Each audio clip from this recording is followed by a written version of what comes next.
Fala pessoal, sejam bem-vindos a mais um RNcast, o primeiro podcast de engenharia gravado numa mesa de sinuca, até que nos provem o contrário. Na cidade de Vinhedo. Na cidade de Vinhedo, um podcast promovido pela RN+, Projeto Estrutural, uma das maiores empresas de cálculo estrutural do Brasil. Eu sou o Fernando Guimarães, um dos sócios da RN, estou aqui com o Caio Aguiar, meu amigo e host desse podcast junto comigo. Além de ser engenheiro calculista da RM+, e ajudando aqui o pessoal com as mídias sociais. Marketing e nosso engenheiro influencer. E hoje, Caio, a gente vai falar, olha só, um dia muito especial pra gente aqui. A gente chamou o pessoal da TQS, Hoje é um dia histórico. de histórico aqui no podcast, e a gente vai falar não somente sobre o TQS em si, mas a história, né, do TQS e principalmente sobre a nova versão TQS, a 23. Então o tema do podcast hoje é o que mudou na nova versão do TQS 23.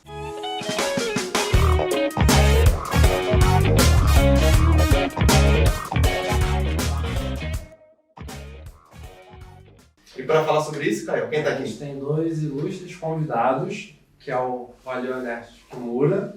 Ele é graduado em Engenharia Civil na Universidade Estadual Paulista, que é a Unesp lá de Bauru.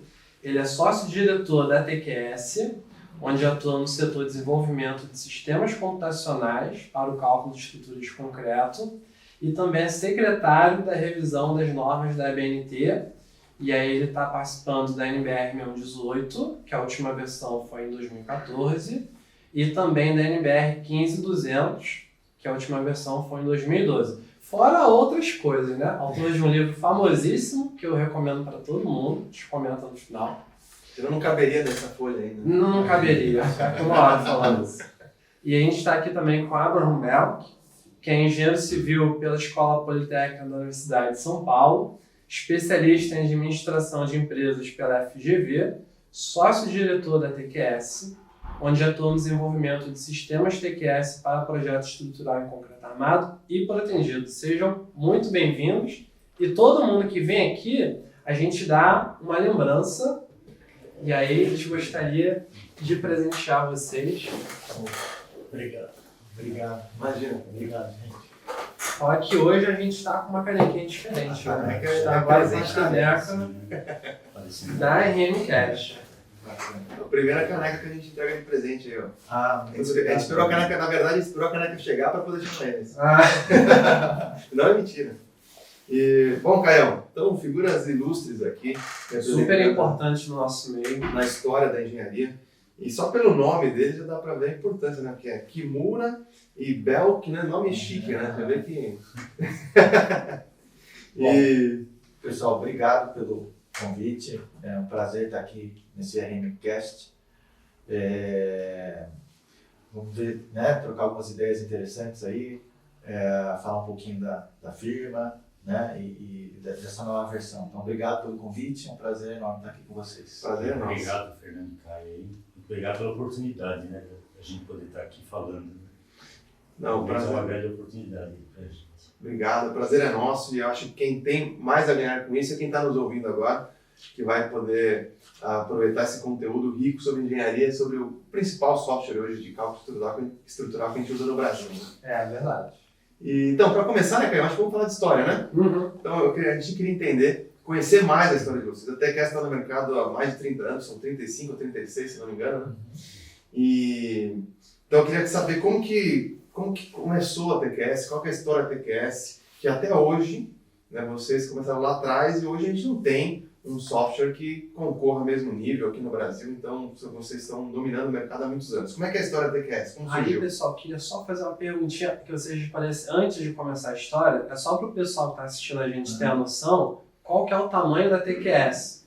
Porque tem gente que está assistindo a gente talvez ainda não conheça, só para eles sentirem a importância que tem a TQS no nosso meio. Eu sei de alguns dados, mas vocês têm esses dados mais frescos na cabeça. Que é mais ou menos qual a porcentagem dos grandes escritórios que realmente usam TQS, né? E quais são os tipos de projeto que as pessoas estão desenvolvendo Não sei se vocês com têm esse software. esse número, mas seria interessante assim, quantas licenças hoje estão sendo utilizadas no mercado? Não sei se vocês têm esse número aí. É mais ou menos. Bom, a TQS tem 40 profissionais, né? Desses são 20 engenheiros civis. Uhum. A parte de desenvolvimento da TQS, o pessoal até estranha, né? Quem que desenvolve esse sistema da TQS? São todos engenheiros civis. né? Quem que mexe no nosso servidor na Amazon? Engenheiro civil também, incrível. Todo mundo é engenheiro civil, né? Bom, nós estamos trabalhando há 36 anos, mais ou menos, então acumulou muita gente. Nós temos mais ou menos por ativas comerciais por volta de umas 15 mil licenças. 15 mil licenças. E um outro tanto número igual distribuído em educacionais, em universidades.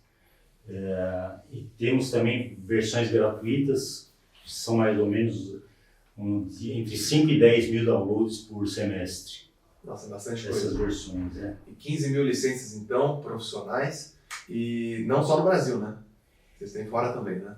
Temos fora, mas o número ainda é pequeno. Nós estamos fazendo uma força para internacionalizar, então nós traduzimos o programa para o espanhol e para o inglês, nós adaptamos para a norma argentina CIRSOC, adaptamos para o ACI 318, a 19, a S7, estamos colocando os programas, mas no exterior, mas já estamos começando. Temos algumas licenças distribuídas em volta aqui no... Mas em termos de proporção de escritório, que eu saiba, é mais ou menos 80% dos grandes escritórios usam TQS para calcular edifícios altos. Bom, isso é a sensação que nós temos. Nós não temos uma estatística precisa, mas todo mundo que a gente conhece vai ver edifício importante em qualquer lugar, vai ver, ó, esse cara é nosso cliente. A maioria quase tudo que a gente vê de projeto importante no Brasil, a gente vê que é cliente TQS. Então, se um engenheiro quiser participar dos melhores projetos no Brasil, de alguma forma ele tem que saber usar o TQS. É bom, né? Hoje é por aí.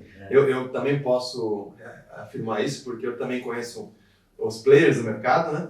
E dos grandes escritórios, realmente todos usam o TQS, né? Dos grandes projetos, todos que eu conheço, 100% no meu caso, usam o TQS.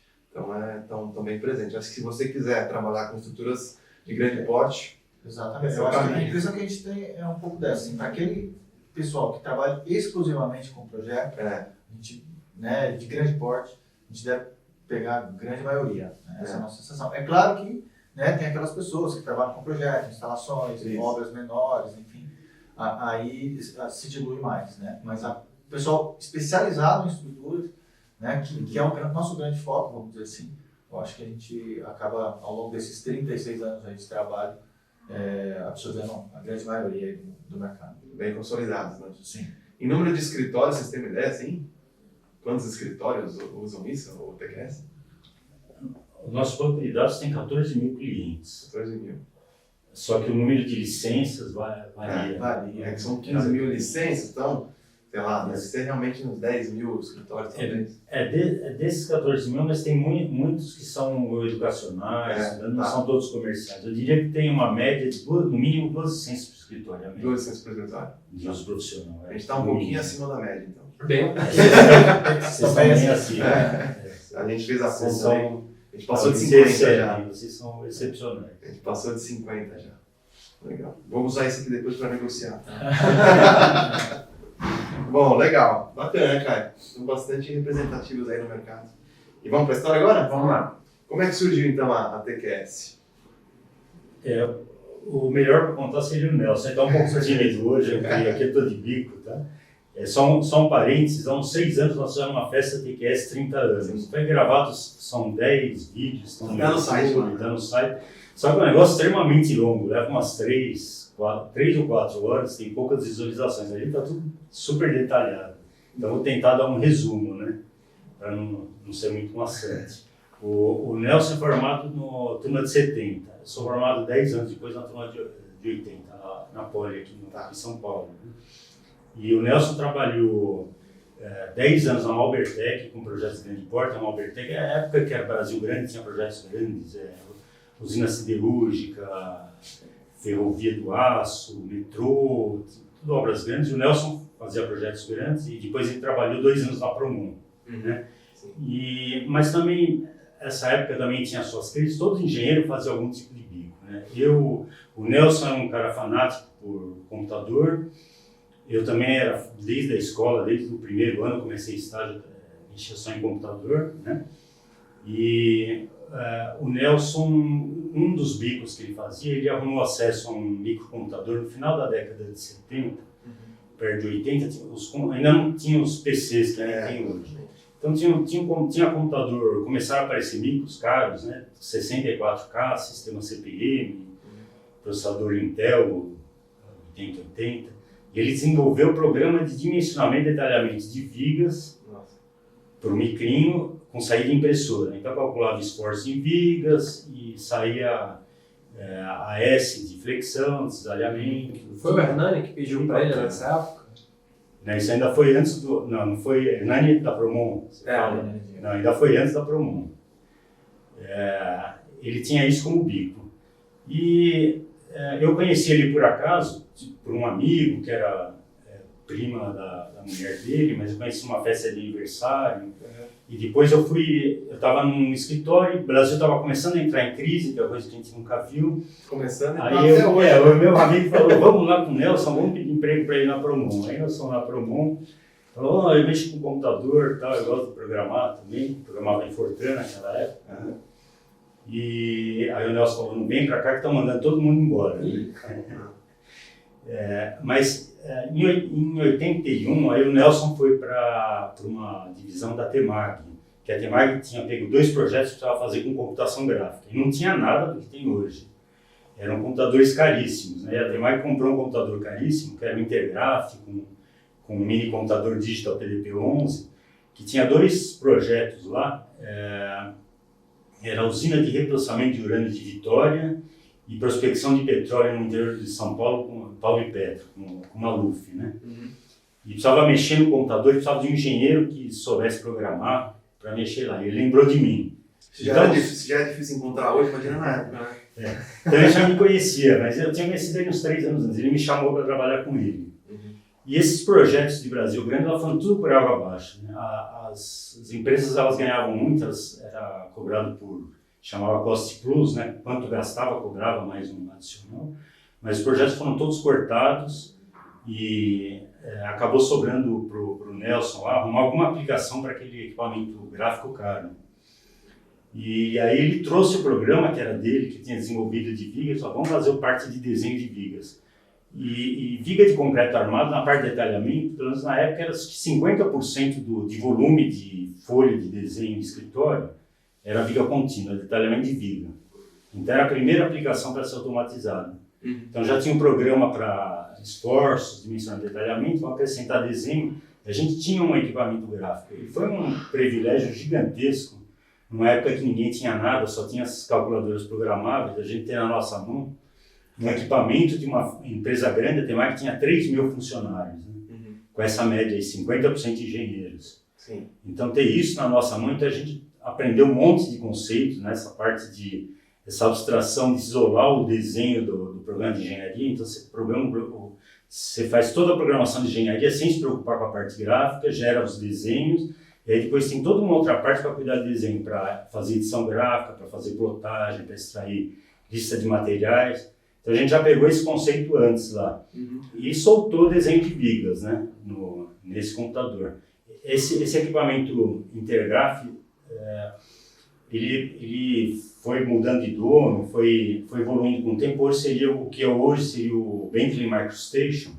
Então era esse computador, até o formato DGN que tinha na época, era esse que é usado até hoje nesses sistemas. E esse sistema de vigas lá, eu que era mais pessimista, eu falei, pô, Nelson, esse equipamento é caríssimo, a gente vende aqui a folha, preço de mercado, era preço de banana, folha de desenho de vigas. Mandava para o cliente o desenho feito pelo computador, voltava tudo riscado. A gente tinha uns amigos muito detalhistas, lá, que falavam do Claudinei Pinheiro Machado, muito detalhista. Mas o Nelson nunca se abalou, né? Ele sempre perseguiu essa meta de desenvolver para engenharia. Ele sabia que ia baratear equipamento, que ia crescer o negócio, que estava à disposição. E daí a gente passou para firmas, eu fui para um lado, ele foi para o outro, ele foi para a Meta Engenharia, eu voltei a trabalhar com ele. Em 86 apareceram os microcomputadores que já começava a dar para processar. Né? Em 86, com um valor que dava para pagar, e eu fui trabalhar com ele. A gente estava trabalhando na divisão da Meta de Engenharia.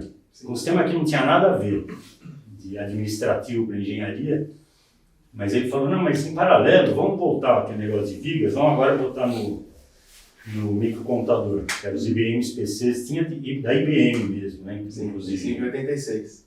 Em 86, começou a baratear, cada vez mais, né? E a partir daí em 86 coincidiu que teve o plano cruzado, e do nada o Brasil deu uma explosão de crescimento que durou tipo uns 8 meses, né? Depois afundou tudo de novo, mas durante uns 8 meses, de repente os calculistas ficaram cheios de projetos, lotaram, o pessoal precisava desenhar, estavam na mão dos desenhistas. E não conseguia produzir. E nós fizemos um programinha, fizemos um programa, né? Adaptamos aquilo que o Nelson tinha antigo, dimensionamento e detalhamento, fizemos um novo programa de desenho usando o PC, inicialmente gerando DXF para usar com o AutoCAD, que a gente não tinha sistema gráfico, e explodiu porque em 86 o escritório desesperadamente estava precisando gerar desenho de vigas. Então aquele sistema inicial, cara, codificava na mão vãos, apoios de vigas e cargas, e o negócio ia até o fim, soltava folha plotada, desenho de vigas, com tabela de ferros, com carimbo, como a gente vê hoje. Não com as facilidades que tem hoje, mas alguma coisa parecida com hoje, e o negócio explodiu a partir de 86, o Nelson fez um acordo lá com a Método, e montou a firma, que no começo era TechSys, né? E depois teve que mudar o nome, uns 2, 3 anos depois, alguém falou que o nome coincidia e tal, e virou TQS, que está até hoje.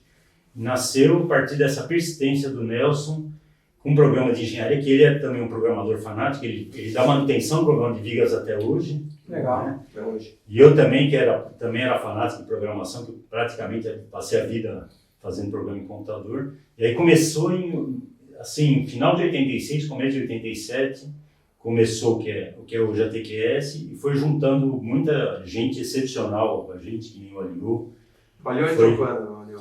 Eu entrei por volta de 2000. 2000. Então, esses 36 anos aí, eu estou ali um pouco mais de No 20 meio, anos. Né? Legal. E aí vem uma história, 36 anos, né? É muita coisa. Bastante coisa para falar, né? Mas começou por aí. É muito legal, porque assim, hoje a gente está acostumado a ouvir de programação, muita gente falando de programação, a gente tem uma demanda muito grande por programadores, pessoas que saibam programar, mas nessa época, acho que pouca gente sabia o que era isso, né? O que era programar, né?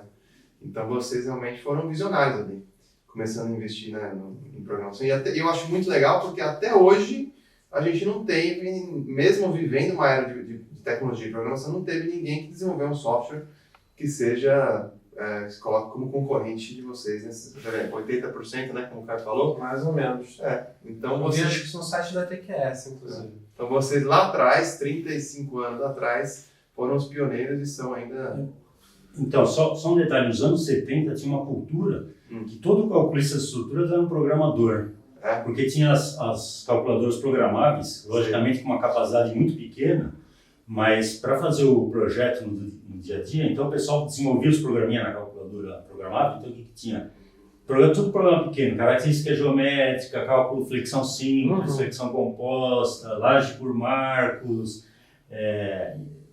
Então, aquelas procedimentos pequenos cabiam nessas calculadoras.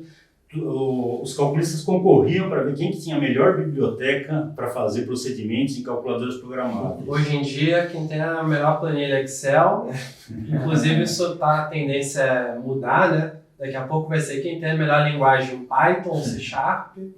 E exatamente isso que você falou, Fernando, nesses 36 anos, né, a gente percebe, convivendo aqui com o Abrão e o Nelson, que foram os fundadores aqui da TQS, que a tecnologia muda, assim, drasticamente, né, na área de computação. Né? Então, a engenharia de estruturas evolui, mas a parte de computação muda muito. Novas linguagens, novas tecnologias. E o nosso grande desafio ali, nesses 36, é exatamente conseguir, né, se adaptar de tal forma que os programas continuem funcionando plenamente e introduzir, né, novos recursos nesse ambiente que já foi construído lá atrás, né? Então, imagina que é como se fosse um prédio, a fundação foi construída lá atrás, né, há 36 anos, e a gente tem que conseguir construindo novos pisos, novas melhorias, em cima, né, de toda essa estrutura que foi montada lá atrás pelo Nelson e pelo Abrão. Então esse é o nosso grande desafio. Hoje a gente deve estar contando que com mais de 2 milhões de linhas de código. Mais de 5 milhões. Mais de 5 Nossa. milhões. Há pouco tempo atrás ela era de 1,5 milhão, então agora já chegou a 5 milhões. Então, assim, realmente esse é o desafio, né? Dentro dessas 5 milhões de linhas, a gente conseguir introduzir novidades e manter ali toda a sinergia com o funcionamento que já existia. Né? Não, sensacional a história de vocês e se manter atualizado por todo esse tempo realmente é um desafio. Hoje, os desenvolvedores, vocês têm quantos? São cerca de... a gente tem alguns colaboradores externos, né? Chega a ser cerca de uns 10 a 15, né? Todos engenheiros? Todos engenheiros. Só engenheiro. E eu acho que o legal, e a gente está com uma equipe bem bacana, porque ela está mesclando, a gente conseguiu mesclar um pessoal mais experiente, que são nossas grandes referências, no caso do desenvolvimento, o Abrão é nossa grande referência lá, né, na parte de programação, Nelson, né? Tem um pessoal mais ali intermediário, né, na parte de desenvolvimento, eu, o Rodrigo, e tem uma equipe mais jovem, né, que vem com aquela energia, com aquelas novas ideias, muito talentosa. Sim. Então, essa mesclagem, vamos dizer, do pessoal desde mais experiente, já com 30, 40 anos na área, até o pessoal recém-formado que a gente tem lá hoje, dá um mix bem bacana, uma troca de ideias bem bacana na hora de criar uma versão. Então, isso a porção de trazer pessoas novas também, né? Exatamente, a gente tenta sempre mantendo essa equipe aí, né?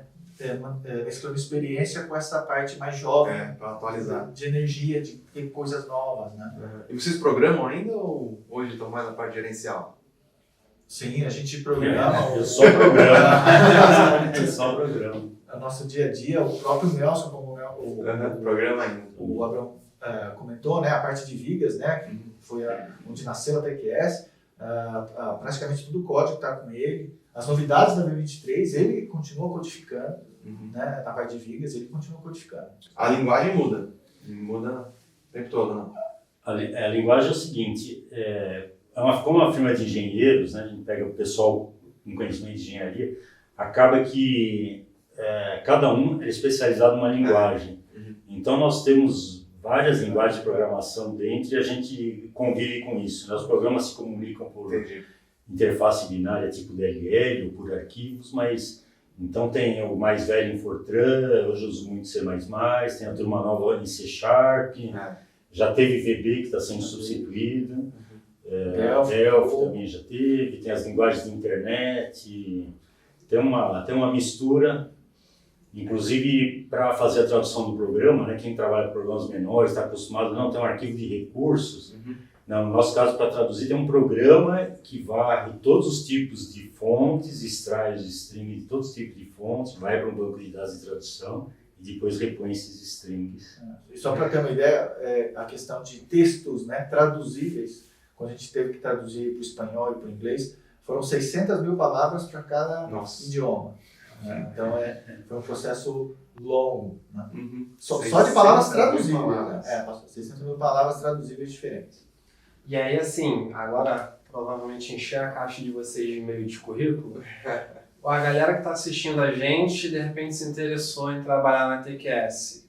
Qual tipo de profissionais que vocês procuram para trabalhar lá?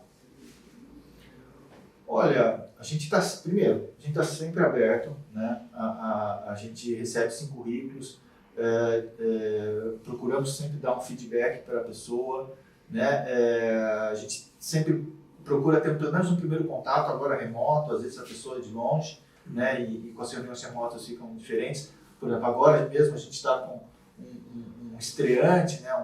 Lá de Imperatriz, lá do Maranhão, que legal. Entrou em contato com a gente por e-mail. Tá? A gente viu o potencial, ele queria trabalhar nessa área, né? Então a gente está sempre aberto, né, a receber novas pessoas.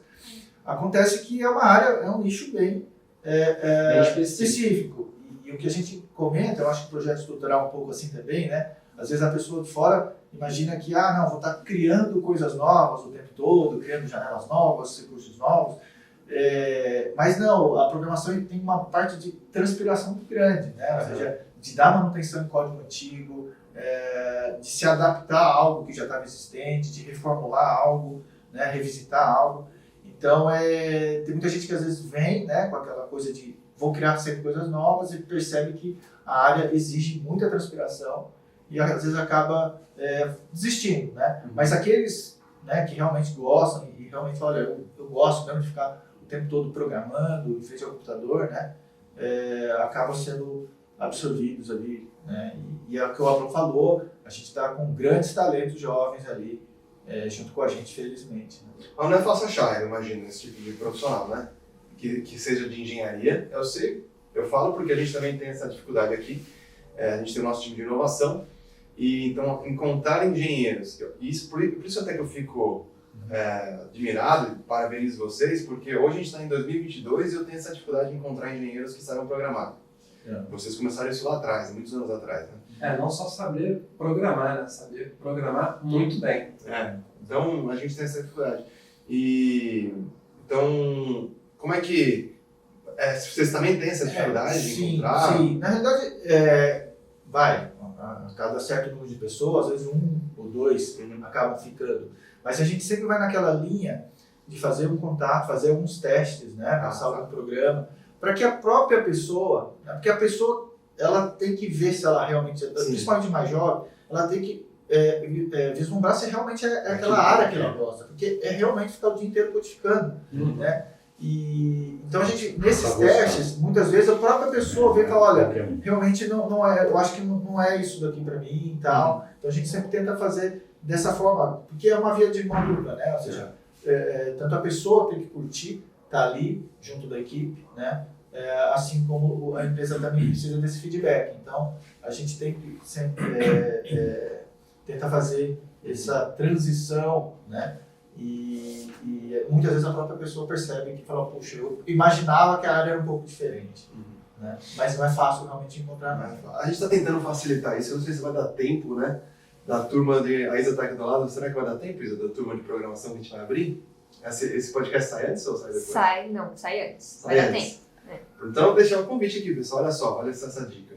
A gente vai abrir turma para nossa aula, né? Nosso curso de programação na RM, onde a gente vai ensinar o pessoal que quer começar a programar dentro da engenharia, a gente vai ensinar Dynamo, C#, linguagens para você começar a entrar nesse mundo de programação que promete muito. Então, de repente, pessoal, desses alunos nossos da RM Academy saiam novos programadores da TQS, alguns da RM+, também, mas a gente pode, depois a gente passa os alunos para vocês aí. Excelente iniciativa de vocês. Programação para engenheiros é um pouquinho diferente, né? Exatamente, porque é muito técnico, não basta saber programar, mas você precisa saber a engenharia também, né? E é por isso também a gente já chegou a fazer alguns testes, em vez de pegar um engenheiro, pegar alguém de ciência da computação. Aí o processo inverte, né? Ele sabe programar muito bem, mas às vezes a gente tem que ensinar um pouco de engenharia para ele se conectar. O que é mais difícil de aprender? E aí a gente percebeu que é melhor ter engenheiro civil, né? Ensinar a programar. Eles não vão levar susto quando tiver momento fletor. Né? Ou seja, a gente ensinar a programar é um pouco mais fácil do que ensinar a engenharia. Então, é isso. Essa iniciativa nossa da RM Academy, né, a gente tem vários cursos, inclusive uma de TQS que a gente já teve, né, no ano passado. Foi muito bem sucedido esse curso. Então, dessa forma, a gente até estimula, né, novos engenheiros a utilizarem o software de vocês. E acho que tem uma demanda muito boa aí no mercado para o pessoal aprender a programar. Nossa. Porque o que eu vejo nas faculdades é que essa parte de programação não é tão incentivada. É uma disciplina só. Geralmente é uma disciplina muito não é básica. aplicada. Não é aplicada. Não é aplicada, é muito generalista. Exato. Isso é um programa mundial. E aí, às vezes, você vai para uma especialização, tudo bem, você aprende bastante de estruturas, mas não tem nenhuma disciplina ali dedicada para te ensinar a desenvolver um aplicativo e, às vezes, não tem também uma disciplina especializada para te ensinar a usar um aplicativo que já foi desenvolvido. Por exemplo, o TQS. Nem todo lugar tem isso. Quando tem, poxa, maravilha, já se destacou dos concorrentes. Mas essa ideia nossa do RM Academy foi justamente, nasceu disso, né? Está alinhado com o nosso propósito de transformar a engenharia, né? Então a gente faz isso por meio do nosso nosso exemplo e também por conhecimento. Então, compartilhando conhecimento, a gente ajuda a transformar a engenharia. Mas também de uma dificuldade nossa de encontrar profissionais que soubessem utilizar de forma correta o TQS, que soubessem programar. Então, a gente não, é o Revit também, a gente tem o nosso curso de BIM. A gente tem pouca gente que sai da faculdade com esses conhecimentos. A gente não consegue compor o nosso time assim. Então, vamos ensinar o pessoal e a gente depois chama, né, contrata os melhores alunos. Alguns já estão aqui, inclusive. Então, veio daí. Então, de repente, a gente pode até contribuir com o time da TQS também, quem sabe. Legal, Não, né? Iniciativa muito Muito legal. bacana. Eu acho que essa programação aplicada, né, que vocês vão fazer, talvez, por mim, eu acho que geralmente é o melhor caminho, né? Porque, igual você falou, na graduação, acho que é normal, né? É uma coisa mais generalista. Né? Eu mesmo, no meu lado particular, eu me lembro claramente que quando comecei o curso, realmente eu não gostava até de computador, não tinha muito a intenção de trabalhar como programador, né? E aí, a primeira vez que eu consegui fazer um programa de análise matricial, e era um programa super simples, e eu percebi que depois de programar tudo aquilo, os diagramas estavam calculados, foi ali que deu aquela faísca de continuar na área. Então, por quê? Foi uma coisa mais aplicada, né?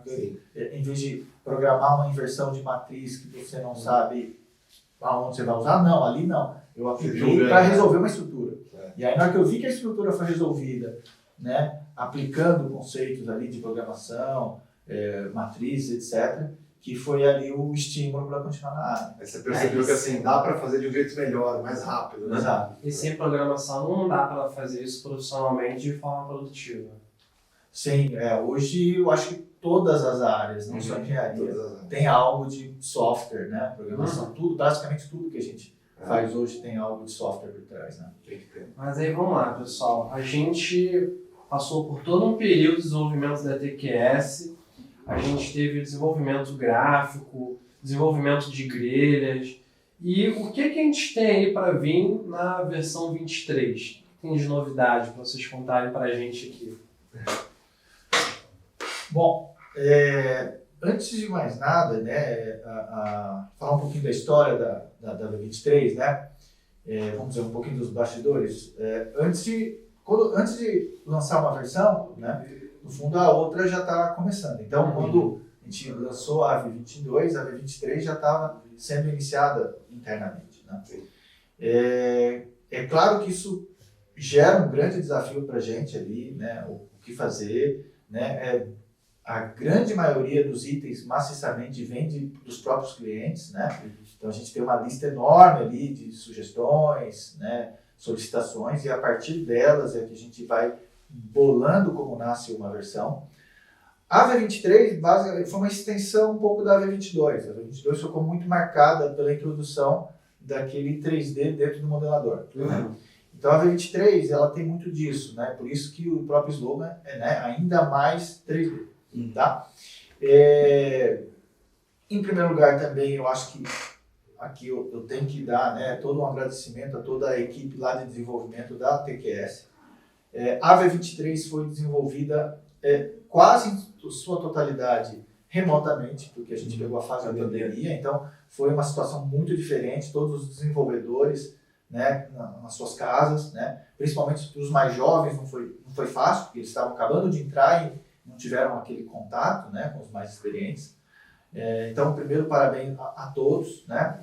Em especial aqui gostaria, né, de destacar o Adriano Lima, que é um engenheiro que a gente tem lá, talentosíssimo, super competente, não só na V23, mas em todas as últimas versões já tem criado recursos fabulosos, inclusive um dos principais da V23 que a gente deve conversar hoje é o EG3D, veio dele, tá? Então acho que é bacana.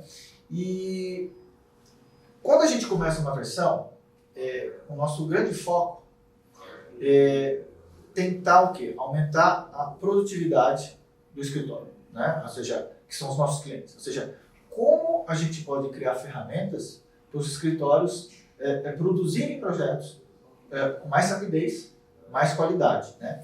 E que principalmente entreguem seus produtos, que são os projetos, né, de uma forma melhor acabada, né? De tal forma que os nossos clientes, usando a ferramenta, tenham os seus resultados mais bem avaliados pelos clientes deles, que são os incorporadores e construtores, né? Então, esse é o nosso grande foco. O que a gente cria para ajudar os clientes? Então, nessa linha, a V23, ela é, como é que eu posso dizer, é uma versão bem equilibrada nesse ponto, né? Então, a gente tem recursos de produtividade, né?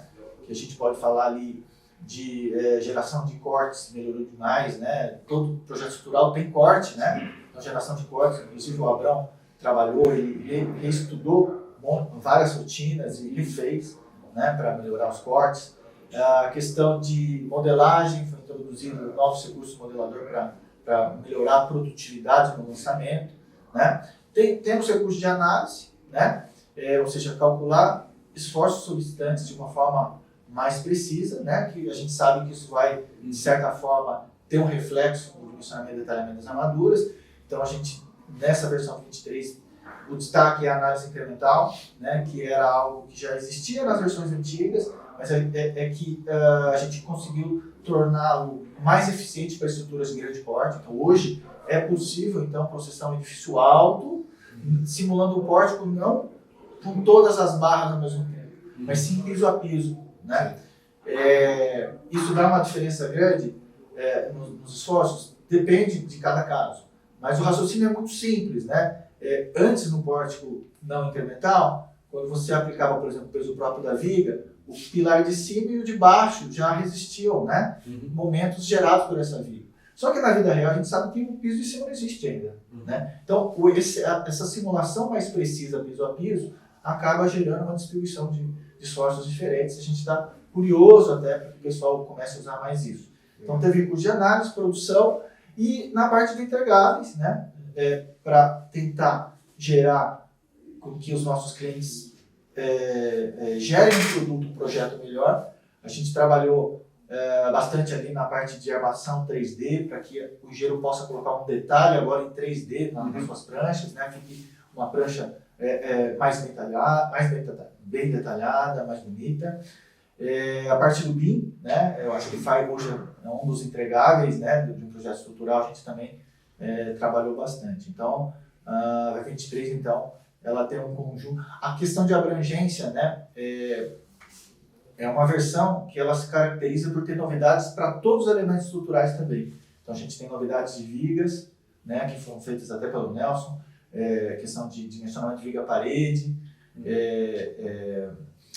imposição de armaduras, né, um comando para impor armaduras de vigas, pilares, né, de garagem com aquele impacto de veículos, lajes, a gente tem processamento em paralelo, que impacta muito em modelo 6. Vai ter revisão da função também. Revisão da função, ainda não sei, mas vai sair. Integração com algumas calculadoras desenvolvidas pelo Celso, né, tanto de função quanto de variação de seção em viga. Fundação tem um bloco um tipo novo, retangular, que muita gente pedia, e novos editores rápidos, enfim.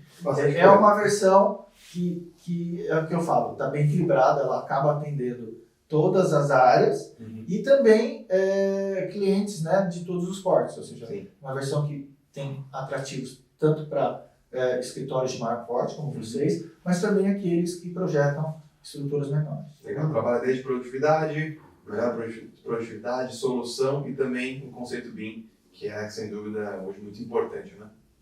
O efeito incremental ele é uma análise refinada, principalmente para edifícios mais altos, né? Agora que está começando a ficar, cada vez a gente passou os 30 pisos, aí começa a ir para 40, para 50, para 60. Então, o efeito da deformação axial dos pilares e o fato do prédio não estar pronto instantaneamente, né? Vai sendo construído aos poucos, vai deformando, vai sendo alinhado, vai deformando. Então, essa análise refinada para edifícios mais altos começa a se tornar mais importante. Né? Isso é uma coisa, vai ter deformação. E como foi um paradigma muito grande, porque os esforços se redistribuem de forma diferente na estrutura, né?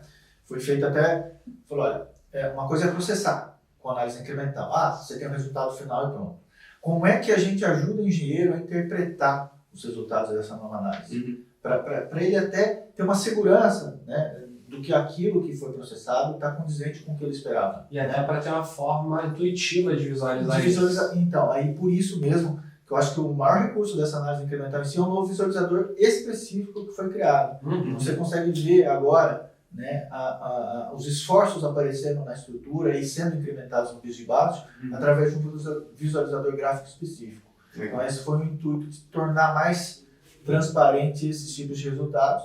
Igual o Abrão falou, né, deformação axial em pilares, né, deixa de ter aquele famoso MOAX, né, que era um majorador fictício ali para coeficiente de rigidez. Não tem mais, né, nessa análise, porque isso é substituído. E em vigas de transição também, né, dá um resultado às vezes muito interessante. Para a gente que está projetando, né, edifícios mais altos, tem bastante solução complexa, isso pode trazer um resultado significativo, né? Aqui na RM, por exemplo, a gente tem muita transição nos embasamentos e nos prédios de alvenaria, né? Então essa função para a gente com certeza vai fazer uma boa diferença. E estão trabalhando para no futuro ter deformação mente e retração também junto com a análise incremental. Para ficar ainda mais refinado. Mais refinado, né? Um afinamento incrível. Está trabalhando o Sérgio Pinheiro, que é o responsável pelo Solver Mix. Sim. Bom, então vocês diriam assim, é bastante coisa. Vocês diriam que as mudanças mais significativas seriam então a análise, como é que é? O EAG, né? O EAG 3D. EAG 3D e a análise incremental. Análise incremental. Além disso, né, tem uma série de outras novidades, por exemplo, porque o slogan ainda mais 3D, que eu até falando, né? Vocês viram então que na V22 o motor gráfico, né? Ou seja, dentro do ambiente 2D, você girou ali e você tem um 3D junto. Né? Sim. O 3D agora ele começou a entrar mais nos outros editores, vamos dizer assim. Então, eu vou dar um exemplo. Edição rápida de armaduras, de vigas e pilares. Então você tinha aquele desenho 2D, do detalhamento das armaduras, e agora, misturado, já vem um 3D atrás do desenho. Então se você já gira o desenho ali na hora, a armação 3D está ali atrás, que pode ser inclusive, dependendo do caso, editada em 3D, né? E você pode gerar detalhes para colocar, por exemplo, numa prancha, uma armação 3D de uma viga. Isso também pode ajudar a gente a identificar a interferência, né? Interferência. Quando a gente tem a taxa de aço muito alta entre elementos, ver se, poxa, será que passa concreto aqui no meio? Sim, dá uma noção de volumetria muito grande, né, no 3D. Então, às vezes, só você vê uma viga, né? Sim. Você vê ela de lado com aquelas linhas representando a armadura longitudinal e estribos. Quando você gira o 3D e, às vezes, é uma viga que tem diâmetros muito grandes, aí que você vê o peso, né, em termos de volumetria, né, de armação que está ali dentro. E aí esse 3D já vai vir com diâmetro real? Já vem com diâmetro real. Porque geralmente quando a gente faz o desenho, a gente representa a linha e uma bolinha grande o suficiente para ser a impressão. Então a gente, de bater o olho, a gente não tem essa noção com tanta precisão, só se fizer conta. Então no 3D a gente já vai ver o tamanho real. Ver o tamanho real, né? Bater o olho e já sabe se tem uma das melhorias, né, foi o desenho da armadura. Então, além de vir com o diâmetro real, todo o desenvolvimento dela, os raios de curvatura, tal, são todos obedecidos em 3D. Então você vê meio que uma prévia do que você vai encontrar na obra. E para finalizar também a questão de 3D, entrou uma análise de flechas, né? Um visualizador só para análise de flechas. A gente sabe que a análise hoje em serviço, né? Flechas, deformabilidade da estrutura, dependendo da situação, é um dos pontos críticos do projeto. Com certeza. Então, a gente tinha ali já, né, há muito tempo um processamento elástico da grelha e um não linear, certo? Que eram visualizados de formas diferentes, vamos dizer assim, né? Então, o processamento não linear, por exemplo, você conseguia ver até as flechas de base de alvenaria, etc. O linear não. A gente unificou isso tudo no mesmo visualizador. E esse visualizador é todo em 3D agora. Então agora não vai ter visualizador LU e LS, é um visualizador só? No caso de flechas, seria especificamente de LS, é um só, né? Que você vê o linear e não linear quando existe. E o mais interessante é que ele está em 3D. Então você vê todo o pavimento em 3D, por exemplo, todos os desenhos de isocurvas, tudo em cima do próprio pavimento, as alvenarias você vê elas em 3D em cima do próprio pavimento onde elas estão, né? E consegue ver a flecha em 3D exatamente embaixo da parede. Ah, que legal. A gente vai conseguir ver o pavimento deformado em 3D também. Não vai ser só os isovalores. Não, hoje, nesse visualizador, o pavimento deformado não, é só os isovalores. Né? E você consegue ver as curvas de flecha, os diagramas. Não é um pavimento inteiro. E vejo junto com a forma. Vejo junto com a forma. Então dá uma sensação melhor quando você tem a grelha e a forma junto e as paredes juntos, né? Então uma visualização. E o 3D impacta muito, né? Quando a gente até fala, vamos fazer em 3D, vamos. Na hora que a gente vê as primeiras imagens, né, das flechas sendo desenhadas em cima de uma estrutura com volumetria, muda muito. Então por isso que eu acho que é uma tendência, inclusive, o 3D começar a caminhar mais para dentro dos editores. Inclusive, eu queria explicar esse AG3D, não sei se o pessoal tem noção, mas quando a gente exporta o modelo TQS para o BIM, então a gente tem viga, pilar, laje, fundação, só que o edifício tem muito mais detalhe do que isso, né? Então tem um monte de elementos em concreto armado, que não fazem parte do modelo de análise, né? Degraus, chanfros, floreiras, guaritas, N detalhes, quer dizer, são pequenas peças, ele não consegue modelar no TQS, A gente modela no... e acaba indo para o Revit, modela lá. Então, o que o Adriano desenvolveu com esse 3D é um tipo de um mini SketchUp lá dentro do TQS, onde você faz peças, essas peças você pode modelar no vazio, ou pode ter como uma referência externa a própria planta de formas. Então você detalha peças 3D e elas vêm como volumes para o modelo TQS. Na hora que exportar para o BIM, seja para o Revit ou seja para o IFC, esses volumes vão chegar lá sem você precisar de um programa externo para modelar eles. A gente vai diminuir um pouco essa dependência, vai permitir modelar elementos 3D do lado do TQS. Essa é a intenção. E nessa versão nova do TQS, tem alguma limitação para essa modelagem? Por exemplo, em planta a gente consegue modelar seções, sei lá, retangulares, mas inclinado já tem alguma coisa? É a primeira versão. Então a gente vai dar uma refinada com o tempo. Porque, por exemplo, rampas, escadas mais complexas. Dá para fazer bastante coisa nesse modelador 3D. Inclusive, a primeira versão a gente colocou essa capacidade de operação booleana com sólido, né? De somar, subtrair, fazer intersecção de sólidos. Dá para fazer uns sólidos complicados. Legal. E eu falei SketchUp, não chega perto agora, mas é um negócio que vai evoluir, deve evoluir bastante aí com o tempo. Legal. Acho que vai atender bem o pessoal com necessidade de acrescentar elementos 3D no modelo. E a armadura agora a gente também vai conseguir exportar com os mesmos critérios que estão lá dentro do TQS, com diâmetro direitinho, posição. Nós tentamos otimizar um pouco a exportação de armadura hoje para diminuir as repetições, né? Então a repetição, em vez de se eu tenho um ferro espalhado ou um estribo numa viga inteira, ou uma distribuição de ferros numa laje, que são todos iguaizinhos, repetidos. Então hoje está indo como um elemento e está sendo gerado como um elemento no IFC e um elemento no Revit. Para tentar diminuir o tamanho do modelo que está costurando memória. Né? Exato. Porque os modelos de estrutura, você pegar o modelo inteiro e jogar toda a armadura, estoura o Revit. Né? E a gente fez um trabalho também para tentar diminuir essa necessidade de memória, né? E está indo agora na 23. Hoje, assim, o nosso processo BIM, né, a gente tem mais de 50 projetos rodando em BIM aqui na RM, alguns de alvenaria estrutural, outros de concreto, né? A alvenaria estrutural a gente já modela ele no Revit, né? E de concreto a gente nasce no TQS, exporta, e então faz as tratativas do modelo. E aí, justamente o que vocês comentaram, a gente tem que lançar, a gente lança as escadas, esses anexos lá no Revit. E então acho que se a gente conseguir de fato, né, exportar, acho que provavelmente, né, vocês fizeram isso por uma questão de dor do mercado, viram que era uma necessidade evolutiva, né? Então a gente já consegue exportar o modelo completo, já com esses elementos. Né? A gente fala assim, o EG3D ele meio que preencheu uma lacuna que faltava dentro do nosso sistema, né? Porque uma das grandes características do TQS, a ideia é o quê? Que ele tem uma ferramenta que, para projetos de estruturas, ele, vamos dizer, seja all-in-one, né? Ou seja, ele tenha tudo ali desde uma ferramenta de análise, concepção, detalhamento, geração de desenho. A Né? ideia é que a gente precisava investir só em um Essa objetivo. é a ideia, de fazer de uma forma toda integrada. Né? Então, por isso mesmo que muitas vezes a gente chamava de sistemas integrados. Né? Se a gente for para pensar, dentre os integráveis, né, a gente tem o desenho de forma, 2D geralmente, e os desenhos de animação que também eram 2D. Então, a gente o quê?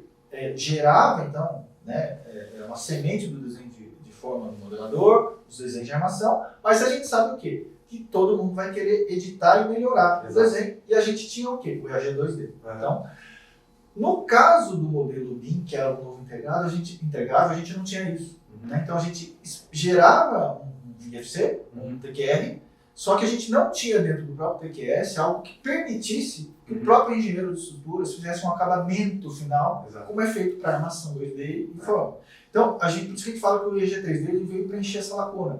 Então a gente gera agora o 3D de estrutura e permite dentro do próprio TQS o engenheiro fazer as otimizações finais antes de entregar. É como se você estivesse editando o desenho, né, de armação, mas agora editando o modelo 3D antes de entregar ele. Então, é claro que isso gerou até um grande desafio lá para a gente, né? Porque quando você está no 2D, só pensando rapidamente, você tem ali pontos e linhas, né? Que formam áreas. Então, você imagina, geometricamente, você tem ali interseção de linha, áreas.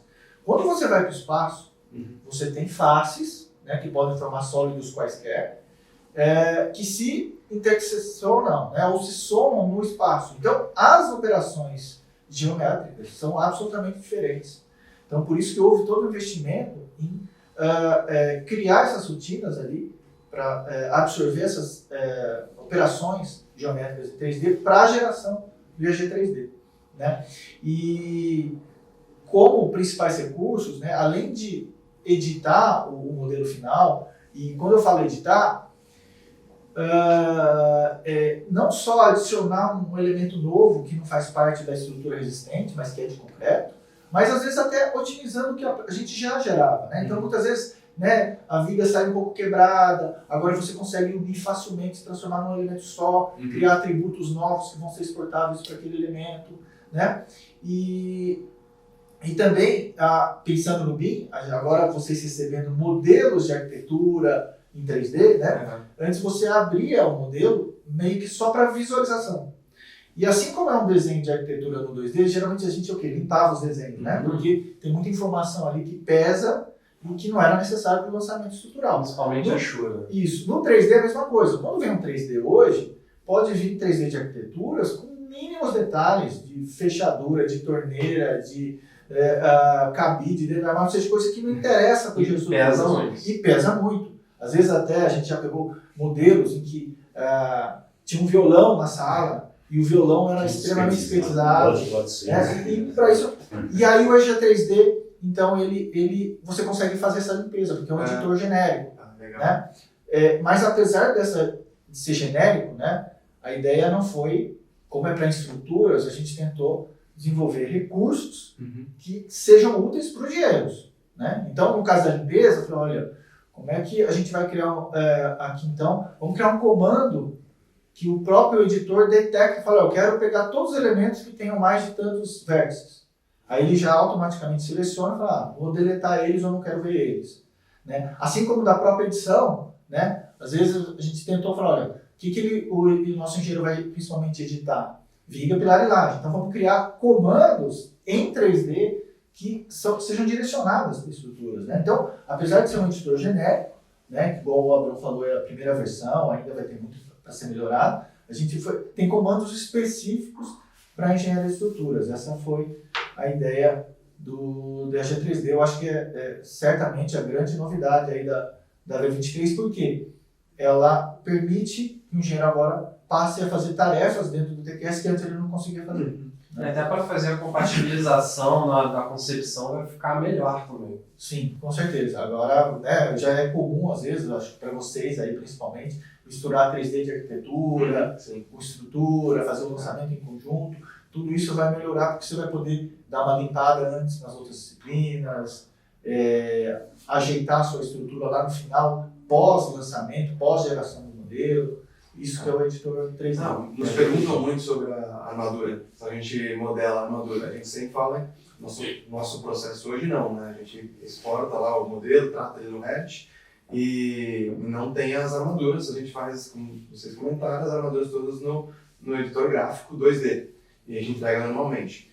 O nosso modelo ele vai ter lá as formas, a gente coloca dentro do Revit, mas as armaduras no EAG da TQS. Hoje, então, a gente poderia fazer a modelagem, entregar a apresentação 3D, mas lá no EAG da TQS, no EAG 3D, né? Consigo entregar. Mas eu consigo exportar isso já editado para o modelo do Revit ou não? Não. O EG3D ainda não, ele pode visualizar a armadura, mas ele não está tratando edição de armadura ainda. Ah, entendi. Né? Tá. O que aconteceu foi o seguinte, o TQS já exportava a armadura há um bom tempo, né? Mas Mas acho ficava um modelo muito pesado. pesado. Exatamente. E exatamente o que o Abrão comentou, que houve uma otimização, né? Tanto na representação, né? Com as dobras, a própria estribo, né? Antes era um retângulo, ali no estribo agora você consegue ver aquela pequena inclinação em cima para as dobras não se coincidirem, certo? Os raios de dobras das armaduras longitudinais você consegue enxergar direitinho os grampos, né? Uhum. Então houve uma otimização visual, né? Que rebate ali também na exportação e principalmente a questão de objetos repetidos que o Abrão falou, né? Porque dentro a armação tem muita coisa repetida, né? Então é isso. Acaba ficando muita informação, o modelo fica pesado, Exato. mais difícil fazer a comercialização. Então, mas o programa está preparado, aliás, foi também solicitação do cliente, que tem cliente nosso que faz, exportar para o Revit com armadura por piso separado. E depois são vários modelos, um de cada planta, e o pessoal faz um link no Revit e chama de maneira alternada. Porque se chama toda a armadura de uma vez, às vezes é difícil. Mas pelo menos pode chamar um piso. Sim. E você faz a exportação por piso e referencia eles com uma referência externa. Eu acho que esse EAG ele vai servir muito, essa parte 3D, quando a gente tiver um elemento especial. Que não é, o pessoal da construção não vê esse elemento o tempo todo. Tipo um consolo curto num prédio que é concreto moldado em logo. Às vezes, detalhar isso em 3D acho que vai ser interessante. A viga de transição também. Uma viga de transição, talvez.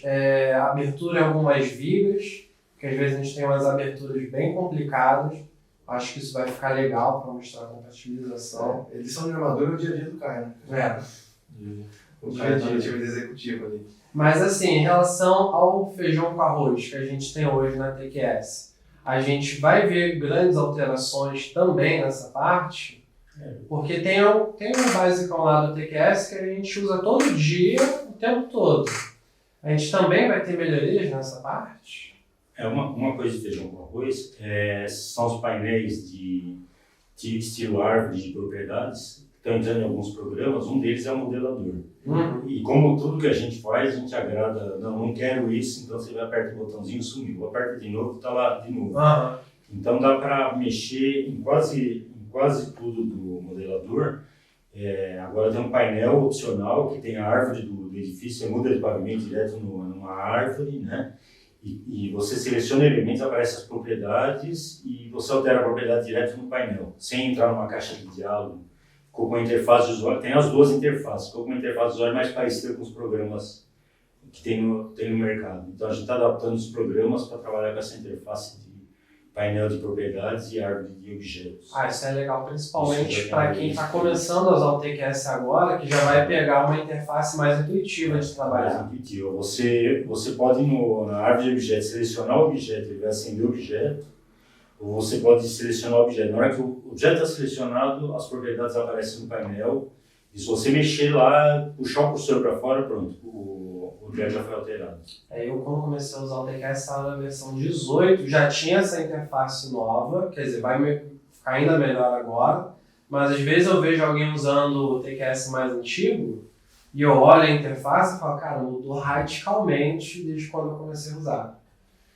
Muita coisa é mais fácil de você identificar o que você quer fazer. Às vezes você pensa, eu quero fazer tal coisa, onde que faz isso? Agora a interface está mais amigável. Você falou um pouco, né, a questão do feijão com arroz, né? Vamos imaginar, o feijão com arroz hoje no TTS seria o quê? Começa ali, modelador, visualizadores, análise, edição rápida, editor. Praticamente, nesse caminho ali, igual o Bruno falou, o modelador já está diferente, né? Parece uma coisa só de interface, né? Ter uma janela de propriedades, uma janela de árvore de objetos do lado, mas, por exemplo, para você mudar de piso, né, procurar um elemento, mexer em uma dimensão de várias vigas ao mesmo tempo, isso se tornou muito mais rápido com esses recursos, né? Então, é a questão que entrou na questão de produtividade. Então, você consegue e edita uma estrutura de uma forma mais rápida, ou seja, aquela janela lateral ela não foi colocada ali para deixar a janela diferente. Não, a ideia foi criar recursos para que o lançamento fique mais rápido. E mais organizado também. Sim, também, com certeza. E passando ali já para a edição rápida, né? Edição de pilares e vigas mudaram por causa do 3D. Os edições de fundação, né, de armação rápida, né? Blocos de sapato são diferentes. Né? Então, já dentro do ambiente EAG, né? Antes eram programas meio que separados. Né? Calculadoras foram muitas delas reestruturadas. Tivemos novos visualizadores, que nem esse de flash. Então, a gente acredita que o dia a dia no feijão com arroz vai ser bem diferente em relação a V22. O usuário vai perceber que muita coisa foi mudada ao longo, né, nesse trajeto usual aí. Inclusive, eu queria fazer aqui uma recomendação. A gente tem 2 tipos de licença, né? A plena e a de edição gráfica. Às vezes a gente está trabalhando com a de edição gráfica e precisa fazer uma conta mais simples. Se pudesse liberar algumas calculadoras para edição rápida, tipo a calculadora de furo, calculadora de flexão simples, assim a gente não tem que ficar pegando uma licença plena só para fazer uma continha mais simples, sabe? E isso ia ajudar muito a gente aqui. E acredito que nos outros escritórios também. Ótima sugestão. Vou deixar anotado aqui para, né, melhorar para vocês.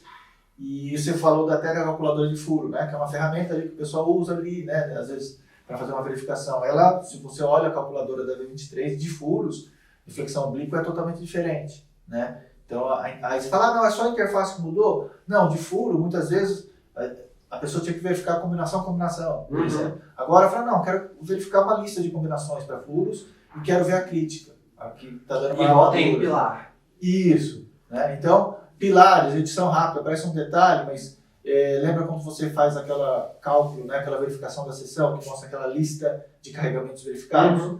Você não sabia muitas vezes de qual combinação. Não é que você não sabia, para você saber qual combinação, você tinha que ficar mais tempo olhando. E se era na seção do topo, meio e base, por exemplo, né, você tinha que muitas vezes voltar no relatório para saber. Ali agora não, você verifica, né, na hora já sai uma coluna falando, olha, esse esforço é da seção do topo da combinação tal do código. Então, são essas pequenas ajustes que vieram muito, né, que eu falei de clientes como vocês, que a gente foi tentando introduzir na versão para tentar deixar mais amigável, mais produtivo, etc. Eu ia perguntar, vocês usam o SCP, o Serviço de Compartilhamento de Projeto, do programa? Não, aqui a gente faz o seguinte, a gente bota tudo na rede, e aí tá aqui o edifício, eu quero usar esse edifício, eu copio esse edifício para minha máquina, faço a edição que eu tenho que fazer aqui e depois devolvo... Só a nível do edifício, não divide um edifício com mais um projetista, né? A não ser que assim, sejam juntas. Às vezes fica muito pesado a gente modelar todo o empreendimento num modelo só. Então se a gente tem mais de uma torre, mais de uma junta, a gente costuma desmembrar. Então, para quem vocês não usam, para quem usa o SCP foi pensado nas redes locais uns 15 anos atrás, é bem antigo. Mas agora o Aguinaldo e o Renato lá adaptaram o SCP para pendurar no OneDrive. Vai ser no Google, também vai ter Google Drive e Dropbox. Mas é de maneira que o negócio que já tem hoje, né, que você pendura na rede, aí você controla cada projetista, vira proprietário de algumas pastas e... Nossa, isso seria sensacional, porque às vezes a gente tem um empreendimento, tem um monte de gente trabalhando, a gente tem que copiar esse modelo para um monte de gente, e aí depois o coordenador ele fica responsável de juntar tudo de forma organizada. Então, se a gente conseguisse ter tipo, um edifício na rede, e aí fala, olha, tal pessoa tem acesso para editar nesse edifício. Eu edito, a informação fica guardada ali. Só que aí o que eu vejo que é o problema é, tá, e se precisar editar o modelador e processar de novo, a gente perde isso? Aí eu não sei como é que fica. Depende do que você passou para cada um. Se está editando desenho de armação, não pode regerar desenho de armação. Tem que saber quais você vai regerar. Né? Sim. E aí salvar num lugar específico que vai ficar salvo, Aí tem que salvar, e se tiver aí tem que fazer atualização não vai governamento. perder. Mas a diferença do SCP, na verdade, você pode fazer isso, o SCP hoje, na sua rede. Né? A diferença é que o OneDrive hoje é popular porque o pessoal assina o Office, A né? gente tem aqui, 365. E as pastas de OneDrive são compartilháveis. Então você consegue compartilhar o OneDrive e jogar o OneDrive como se fosse o servidor de rede. E essa sincronização é feita no TQS chamando as APIs do OneDrive direto. Não depende de você ficar esperando saber se foi sincronizado ou não. Isso é uma coisa que foi feita agora na V23. Nossa, isso vai ajudar muito. Estendido. Não, e falando de produtividade, do ponto de vista, né, a gente estava até comentando aqui antes, a gente, aqui na RM pelo menos, eu acho que deve ser assim na maioria dos escritórios, a gente gasta muito mais tempo na parte de detalhamento. Então chega até, em alguns casos, a ser 10 vezes o que a gente gasta numa fase de concepção estrutural. Vocês acham que na versão 23 vai ter bastante ganho de produtividade nessa parte de edição, assim, também? Com o uso do 3D ou mesmo no 2D? Olha, pensando em editores rápidos primeiros, né? Então de armação, né? Os comandos são praticamente os mesmos, né? Só em alguns casos pontuais, por exemplo, o Viga, né? Tem o desenho agora, então, é que nem o modelador, né? Você tem o desenho 2D e atrás da Viga você já vem a armação em 3D. E dependendo, você pode selecionar, né, a armação e editar na janela do lado. Você selecionei os estribos, aí você seleciona em 3D e mexe no espaçamento. Né? Automaticamente o desenho 2D é atualizado e o 3D também. Né? Então, existem algumas novidades, né, associadas ao 3D. Aí só uma pergunta, se eu precisar fazer uma edição mais refinada na edição gráfica, o 3D também atualiza junto ou só vai atualizar com o que eu fizer na edição rápida? É só na edição rápida. Então essa atualização é sempre dentro do editor rápido de armaduras. Tá. Então, você pode editar em 2D e o 3D atrás se reflete, ou você pode editar no 3D e o 2D, o desenho se reflete aqui na frente. E aí depois, se eu quiser fazer algo mais refinado na edição gráfica, eu consigo editar a armadura 3D do jeito que eu quiser? Se for um elemento meio diferente? Não, nesse caso não. Se você quiser fazer um detalhe depois específico, em 3D mesmo, aí você tem que exportar a armadura, né? Aí, igual o Bruno falou, muitas vezes, às vezes você faz por piso, né? Até para ficar um volume de informações muito grande. E ali você tem já o 3D final com as armaduras e fazer uma edição ali. Vamos ver como é que o mercado vai reagir essas armaduras em 3D. E se o mercado gostar, a gente começa a fazer mais coisa. Isso é bastante demandado. Acho que as consultoras e incorporadoras pedem bastante pra gente. Eu acho que alguns elementos mais complexos ajuda bastante a gente a apresentar em 3D. Né? Até mesmo na obra, né? Para visualização. Sim. Na TQS vai muito calculista pedir solicitação. Já foi alguma construtora, incorporadora pedir alguma coisa? Em termos de atualização? Se vocês conseguirem gerar tal coisa pra gente, facilita pra gente na hora de executar. Eu acho que eles pedem mais pra gente mesmo que a artista. O que vem das construtoras, principalmente coordenadores de projeto na área de BIM, é tratar propriedades de FC, convenção de nomes, para adaptar o esquema de trabalho. Está previsto ainda, não sei se dá para entrar na 23 ou vai entrar na próxima, um mapeamento de qualquer elemento TQS gera qualquer tipo de elemento de FC, com qualquer nome, lá os de FC BIM, FC Slab e tal, e também o mapeamento de propriedades. Então, nós temos nomes de propriedades que nós arbitramos e mapear esses nomes de propriedades para propriedades que o coordenador de projeto está esperando receber no FC. Tipo padronizar, né, uma linguagem. Isso. Então, vai ter um mapa que a gente vai deixar o pessoal formar. Talvez tenha logo do cliente, do nosso cliente, né, dos construtores, dos coordenadores, o que está vindo mais são essas solicitações na área de BIM. Acertos nos formatos que a gente grava em FC, propriedades, elementos, isso a gente Que é mais a necessidade do incorporador hoje, que é o modelo, é o conceito BIM. A gente aqui, projetista, olha muito produtividade, né? Alguns ganhos internos, algumas coisas, alguns processos. E o incorporador, o mercado no geral, está olhando BIM, né? Sim. Então, E falando em BIM, até depois eu vou pedir para o Abraão complementar aqui, um exemplo que recentemente ele até otimizou e criou uma novidade aqui na revisão 23.2, né? Algumas versões atrás, a gente criou uma novidade em BIM, que eu acredito que talvez seja até inédita em termos aí globais, vamos dizer assim. Porque a gente sempre pensava assim, BIM como que era? Era sempre o quê? Para o engenheiro de estrutura era exportar o trabalho dele, basicamente exportar a estrutura, certo? Então, esse era o trabalho do BIM. E aí, acho que se eu não me engano foi na V20, a gente foi olhar. Vamos pensar ao contrário. O que a gente pode trazer para o engenheiro de estruturas, né, que possa facilitar o projeto dele, usando informações que não são de estruturas, né? Então, foi aí que foi criado ali a transformação, né? Se a pessoa tem a arquitetura modelada em BIM, as paredes vão estar lá, a gente transforma, então, automaticamente as paredes em cargas. Tá. E vocês sabem bem que, dependendo do térreo, a quantidade de alvenarias para ser lançada é gigantesca. Né? E uma outra novidade na época que a gente fez, que aí eu acho que é inédita mesmo, é o quê? Se você tem as tubulações modeladas em BIM, certo? Todas em 3D, olha, que benefício a gente pode trazer para os engenheiros de estruturas? Bom, essas tubulações vão muitas vezes gerar furos na estrutura. Então, se a tubulação está modelada em BIM, está toda certinha em 3D, existe então, desde a V20, um comando para o quê?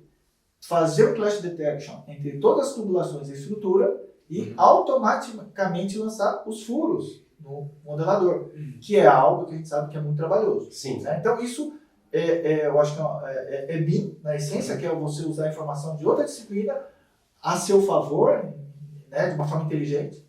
E na V23, até por uma demanda de um cliente, né, eu vou passar aqui para o Abrão, ele teve uma experiência muito bacana na questão de uma experiência real dessa importação de tubos.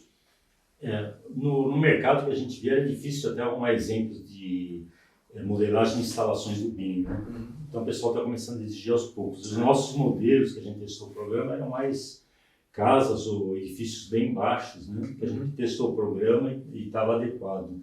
E um cliente veio com uma demanda aí que estava com alguns problemas, estava demorando e tinha alguns problemas de intersecções. E quando a gente foi mexer, o modelo tinha 80 mil elementos de tubos, gerava mais de 3 mil furos na estrutura.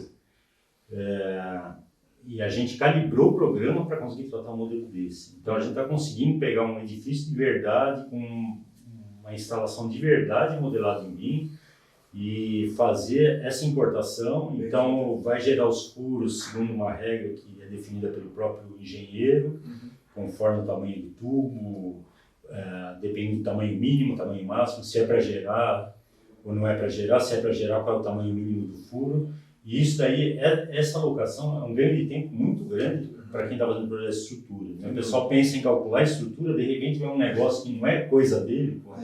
Onde que passa essa tubulação? Não é meu trabalho. Não, você vai ter que locar na estrutura onde que passa e vai ter que verificar as vigas, né? Vai ter que verificar a armadura de viga. Furilagem, viga é sempre muito trabalhoso. Não só a questão da modelagem, mas a questão de verificar se não vai impactar na segurança da estrutura. Então, nesse caso, às vezes o pessoal pensa, será que o BIM dá alguma vantagem? Será que não dá? Nesse caso específico, a vantagem é imensamente grande, porque vem a tubulação em 3D, ela entra nos pontos certos da estrutura, a estrutura ela é furada, segundo as regras controladas pelo engenheiro, vai para o dimensionamento e detalhamento do programa, o programa vai rejeitar certos furos, vai detalhar outros, vai detectar interferências, e nós temos uma calibração para o projeto já de um tamanho razoável nessa V23. Isso é legal até para trabalhar com compatibilização e mostrar para o cliente, olha, essa tubulação não dá para passar nesse canto. Exatamente. Já tem uma identificação de cores para falar essa tubulação aqui vai dar interferência, Então, não vai? Depois o Abrão também pode comentar melhor. Assim, uma das preocupações, né, quando se criou, imagina, você tem um comando que você aperta um botão e de repente 3.000 furos são gerados na estrutura. Uma das preocupações, a segurança estrutural é do escritório do projeto. Então, a grande preocupação é, bom, eu quero saber onde foram criados esses 3.000 furos, como, quais dimensões, para eu ter controle do que está acontecendo, né? Porque senão em um comando gerar 3.000 furos, né? Como é que eu tenho segurança nisso? Então foi aí cruzado com um recurso chamado BCF, né? Que é criado toda uma identificação visual ali na hora desse comando, né, Bruno? O BCF é um formato padrão para você transmitir informação entre os projetistas do BIM, né? Então você marca os furos que você não pode furar a estrutura, sei lá, tubo passando na vertical dentro do pilar, numa intersecção de vigas, no meio da laje, embutido na laje, né? Tudo. Aí você fala, pô, será que essas instalações são dessa estrutura mesmo? Tem certeza que não é de outro prédio? É um projeto Eu falo, não, é esse mesmo. Mas então você vai marcar esses pontos, aí lá no BCF você faz anotações, ele tira um print screen, você faz uma bolinha vermelha, mostra os pontos que você não pode, e ele grava num formato que aí os programas eles conseguem ver isso daí, eles vão nos pontos onde precisa fazer alteração. O formato BCF tem eu acho que o Revit não trata diretamente, mas se instala tipo BIM colado, tem alguns programas que se instala que ele carrega o BCF, mostra numa janela, você vai indo ponto por ponto e vai vendo onde que você tem problemas. Consegue resolvendo. Isso responde um pouco a sua pergunta, né, Caio? Que foi aquela, identifica por cores? Não, ele mostra uma lista para cada item dali, você clicou, ele já vai naquele ponto, você sabe o que está acontecendo. Você exporta, você anota os pontos importantes, aí você exporta esse arquivo e manda para o projetista de instalações ou para o coordenador. Porque uma coisa que acontece de vez em quando, o projetista de instalação deu uma bobeira ali e está passando a tubulação dentro da laje. Aí a gente tem que falar, tem que abaixar um pouquinho essa tubulação. Se tiver esse tipo de identificação dentro do TQS, nossa, ajuda bastante também. Isso é um item bem interessante. Muito bom, tá? A gente consegue medir 3.000 furos, né? É muito trabalhoso e consome muitas horas de trabalho. A gente conseguir fazer esse clash automaticamente no lançamento, com certeza ajuda muito na produtividade. E tem uma coisa, acho que a gente não falou ainda, mas é um item muito importante, acho que a gente não comentou sobre a possibilidade de programação, né? E o API. Nova API com Python, que é um lançamento novo da TQS. Já tem até um grupo famoso aí rolando, né? Já tem Pelo WhatsApp e Telegram. Um grupo corajoso lá do Thiago Araújo, realmente incrível. Ó, que ele fez, montou um grupo grande e a pessoa já está conversando lá. Muito legal isso. Mas o que vocês podem falar pra gente dessa integração Python TQS, como está hoje e como que vocês imaginam que pode vir a ficar no futuro? Só para falar do contexto, né? Historicamente, desde o começo, há muito tempo nós usamos um script de programação, uma linguagem de programação que era o DP, para fazer desenho, mas foi muito pouco adotado. Lá pelos anos 2000 começou a entrar na moda os OCX, programas em VB, também fizemos componentes para programar desenhos, também não foi muito usado. Em mais de 30 anos, a gente conta, sei lá, 10, 20 engenheiros que tiraram dúvidas com a gente, né? E de repente, fala, pô, mas vamos fazer mais coisa em linguagem, o pessoal não tem interesse. E nós vimos que o Python, apesar de também não ser uma linguagem tão nova, mas de repente ficou muito popular e está sendo muito usado também na área de ciência de dados, bibliotecas, inteligência artificial, e é uma linguagem com sintaxe fácil de baixar, fácil de usar, né? E começamos a ver também que é uma linguagem que subiu, está entre as primeiras mais usadas do mundo, está sendo usada nas universidades, o pessoal nas escolas está aprendendo. Aí falando, bom, vamos fazer um novo modo de programação TQS. Adotamos o Python justamente pela facilidade, pela popularidade dela. Lá na FRJ, pelo menos, é bem divulgado. Então, e aí nós resolvemos fazer esse componente. Só que esse primeiro componente Python ele faz muito mais coisa do que fazia os componentes anteriores. Praticamente dá para programar desenho com a mesma capacidade que a gente tem dentro da TQS, com as DLLs, com as nossas bibliotecas. Lá em Python tem acesso a tudo que dá para fazer em desenho.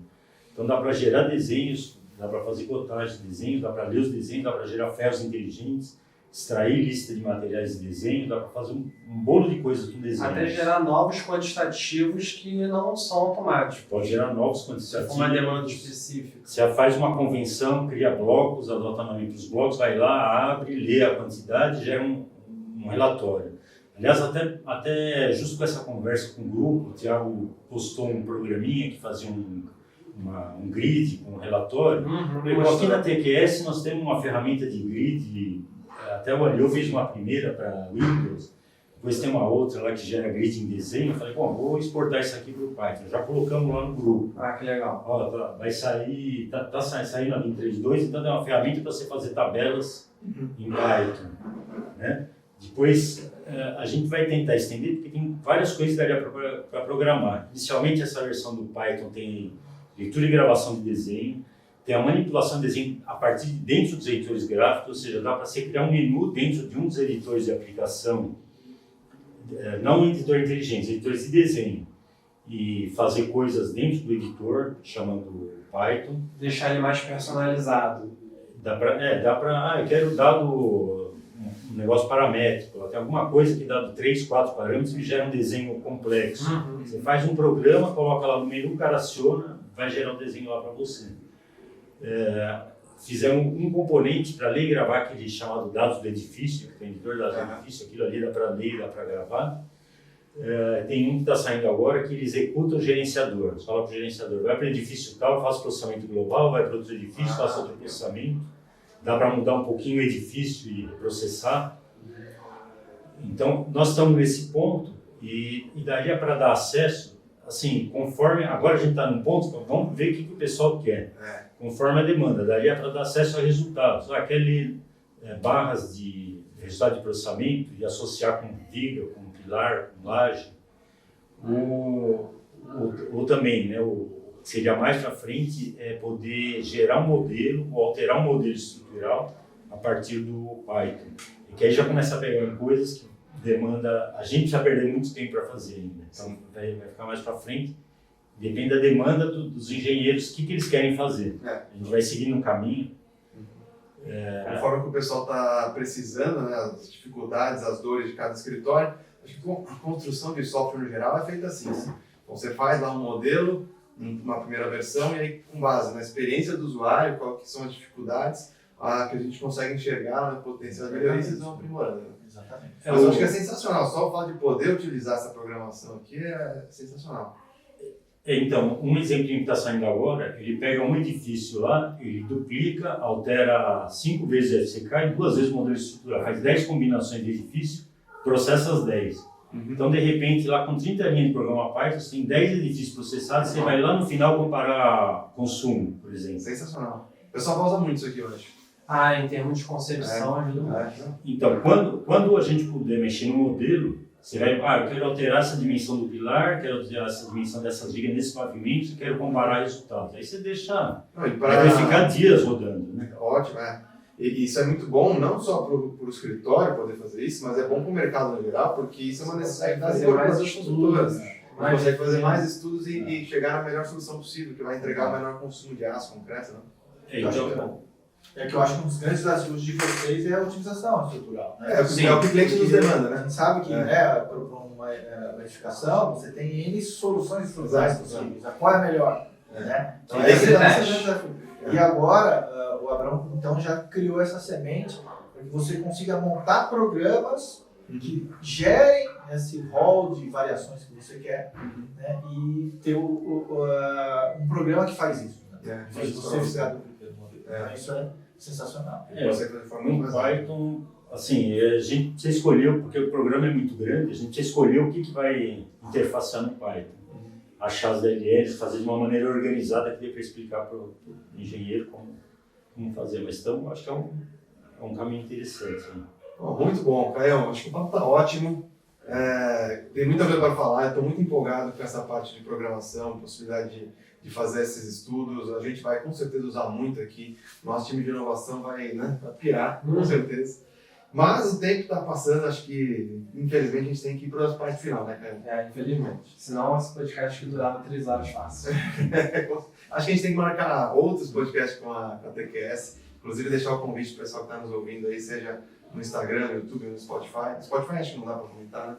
Mas... Não tenho certeza, mas no YouTube com certeza. Nas redes sociais, comentem aí o que vocês querem ouvir da TQS, quem que chama aqui para falar qual assunto, porque eu acho que sobre TQS tem muita coisa para falar, né?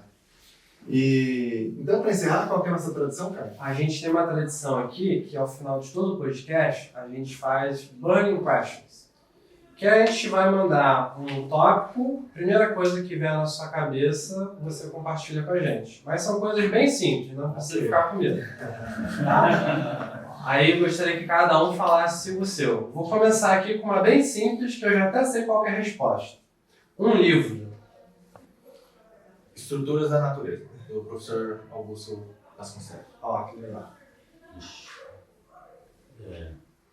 Eu também, Concreto Protendido, do Schoff e da Luciana Bonini. Legal.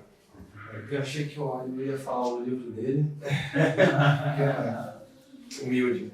Uhum. Aí vamos lá, pessoal. Mas tinha que ser ligado à estrutura, né? Não, tinha que ser. Um hobby. Jogar tênis. E atualmente eu estou meio limitado, só na academia mesmo. Um filme. Deixa eu ver. Um Sonho Possível. Ah, legal. Não olhe para cima. Essa é recente, né? Da Netflix. Essa é recente. E se vocês não trabalhassem como Essa eu vocês quero ver. trabalham hoje, o que vocês fariam com sua opção? Provavelmente tentaria ser professor, mas não necessariamente de engenharia, mas até às vezes das escolas básicas mesmo, enfim, essa coisa de dar aula. Inclusive, o Aliou tem uma baita didática. Você lê o livro dele, é muito fácil de entender. E tem aquela apostilazinha lá de Pilar também, que é sensacional. Obrigado. Olha, eu já teve, inclusive, alguns anos atrás aqui, treinamento interno aqui na RM, né? Eu vim aqui, né? Era até na Do antiga outro escritório, série, né? Tá na hora de saber de pau, né? Então é isso, seria, acho que professor, provavelmente. E acho que estaria mexendo no computador em outra área. Mas ainda estaria no computador. Deu tão certo, né? É difícil pensar em outra coisa. Tá no sangue, né? Acho que eu fiquei meio assim. Desviei. Mas aí, agora, se vocês puderem dar uma mensagem final para quem está assistindo a gente aqui, o que vocês falariam? Siga firme ali atrás dos seus sonhos, né? Muitas vezes, para atingir o que você quer, muita transpiração, oscila muito, às vezes você pode tombar, levar um tombo, mas é sempre se erguer, manter firme ali no que você quer, onde você quer chegar. Isso eu acho que é o meu recado, né? Vá firme, que essa transpiração, esse suor, um dia volta sempre trazendo resultados. É parecido. Acho que a nossa área é uma área de muito sacrifício, Muito. muito trabalho, muito estudo, mas vai firme porque acho que no final vale a pena. A gente se sente recompensado e sente bem. É uma área, acho que vale para tudo, né? Mas de fato a engenharia, principalmente o cálculo estrutural, é uma área muito difícil, de altos e baixos, então acreditar realmente, se esforçar, nem sempre vai estar bom, nem sempre você vai acertar, às vezes você vai errar, mas a gente vai aprendendo com os erros mesmo, vai crescendo desde que você trabalha bastante, né? Transpiração, como você falou, né? A gente chega Depois lá. de tudo que a gente discutiu aqui, eu acho que a gente tem que falar, poxa, aprenda a programar.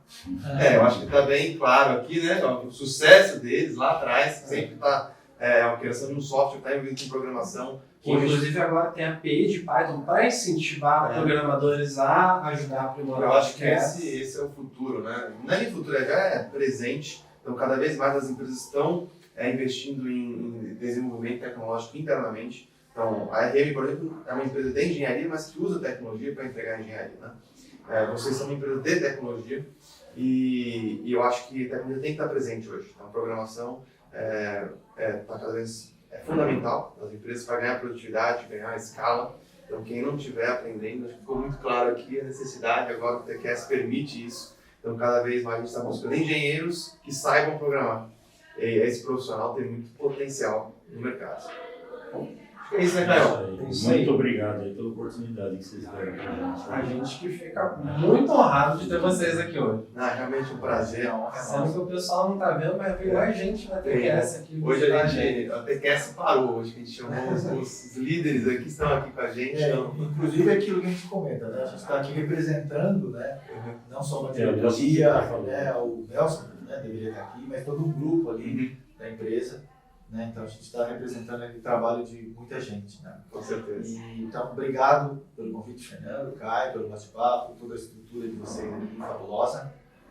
Espero aí também que os ouvintes tenham gostado aí do bate-papo, que para mim foi muito prazeroso. O prazer é nosso, gente. Obrigado mesmo pela... Acho que é marcante isso aqui. Eu lembro do meu primeiro TQS, quando eu fui lá comprar a primeira licença TQS nossa, a gente estava começando, o escritório era pequenininho, e foi a única, eu acho, que eu fui na TQS negociar, porque era tão importante para mim aquilo que eu fui presencialmente lá, era um valor, né, para quem está começando, né, um investimento razoável. A gente fui lá, negociei, saí, liguei para o Raul, meu sócio, fundador da RM, falei: Raul, acabei de investir aqui, eu conto essa história para o Guilherme, da risada, eu acabei de investir o valor de um carro aqui, né.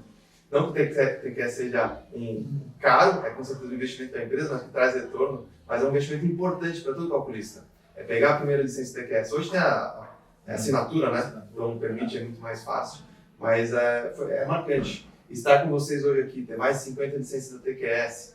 E outra coisa, a gente tem um propósito aqui, né, como eu falei, de transformar a engenharia. Eu acho que a TQS, vocês transformaram a engenharia, e ainda transforma a engenharia. Então, acho que a gente vocês estão muito ligados com o nosso propósito aqui. Vocês são transformadores da engenharia. Então, estar com pessoas como vocês, para a gente, é um privilégio. Muito obrigado aqui pela presença. A gente agradece. Acho que é isso, né, Caio? As partes das É verdade, redes sociais, vamos lá. Então, pessoal, redes sociais da TQS primeiro, né?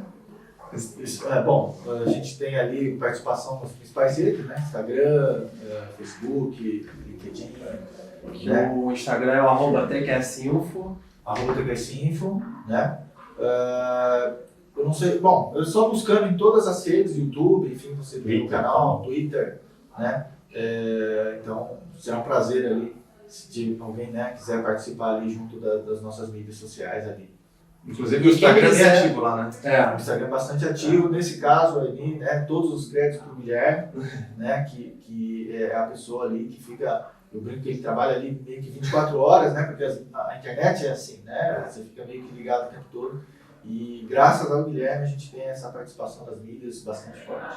E quem quiser adquirir uma licença, fazer atualização, até o pessoal de universidade que quiser providenciar algumas licenças gratuitas mais simples para os estudantes, como é que faz para entrar em contato com vocês?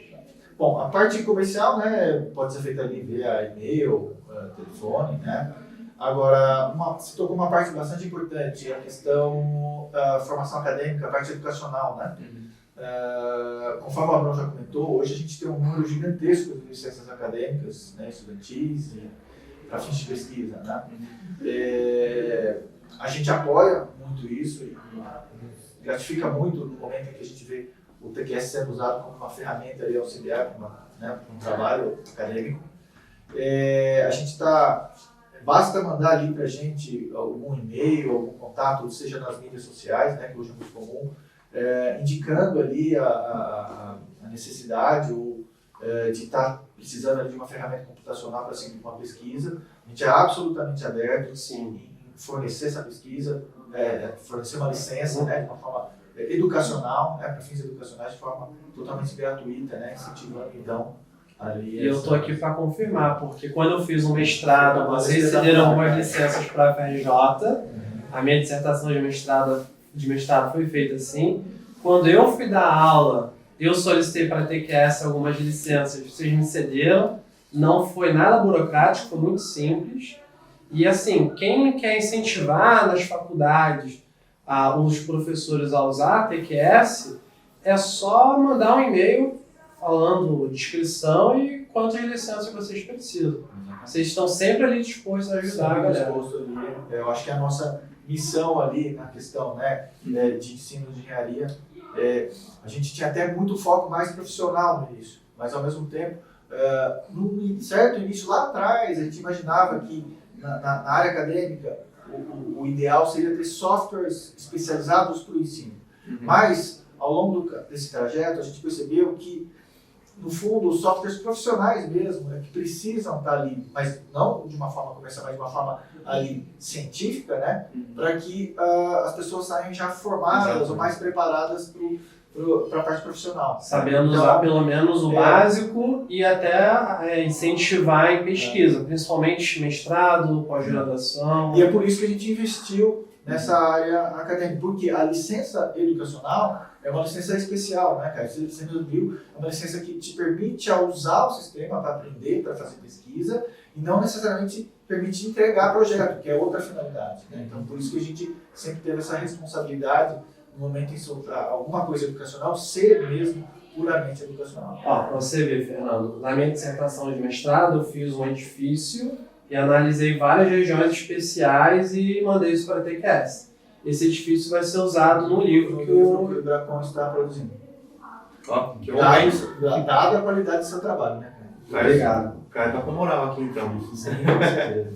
Bom, sensacional, pessoal. E as nossas redes sociais. Bem, no YouTube você pode me achar, que é o Prof. Caio Guiar. Inclusive, tem uma playlist da TQS lá, onde eu ensino você a fazer as coisas mais básicas, lançar estrutura, lançar arquitetura, modelar laje, viga e pilar. Então, se você não sabe absolutamente nada, lá já é um bom start gratuito. E tem no Instagram, que é @c.aguiar.estruturas. Lá eu mostro muito do meu dia a dia aqui na RM, produzindo todo dia no TQS. Então, eu estou sempre, de alguma forma, ajudando a compartilhar as coisas da TQS. E tem as redes sociais da RM, né, Fernando? Isso aí, a RM você consegue encontrar em qualquer rede social, então a gente está no YouTube, RM mais Projeto Estrutural, a gente está até no TikTok, a gente está também, estamos no Instagram com RM mais Projetos, no Spotify. Então, onde você buscar RM+, você vai encontrar a gente. Tem o meu perfil também, que é o Fala Mais GG, no Instagram, onde eu passo um conteúdo um pouco menos técnico da engenharia, mas a parte de negócio também, o dia a dia nosso aqui. Então, a gente está sempre aqui à disposição para ajudar vocês, contribuir e continuar transformando a engenharia. É isso, pessoal. Obrigado por todo mundo. Antes de finalizar, nós temos aqui, vamos inaugurar um outro presente aqui da RM. Esse aqui vai vir também a novidade. Que é o troféu de Top Voices do RMcast. Então vocês serão os primeiros aqui a receber esse troféu. Muito obrigado. Obrigado. Valeu. Obrigado, Caio. Esse aí é para colocar na estante de casa, hein? Exatamente. É isso aí, né, Caio? Então, pessoal, encerramos assim. Muito obrigado pela presença de todos aqui que estão nos Não ouvindo. deixem de se inscrever. Se inscrevam aí e até o próximo RMcast. Fechou?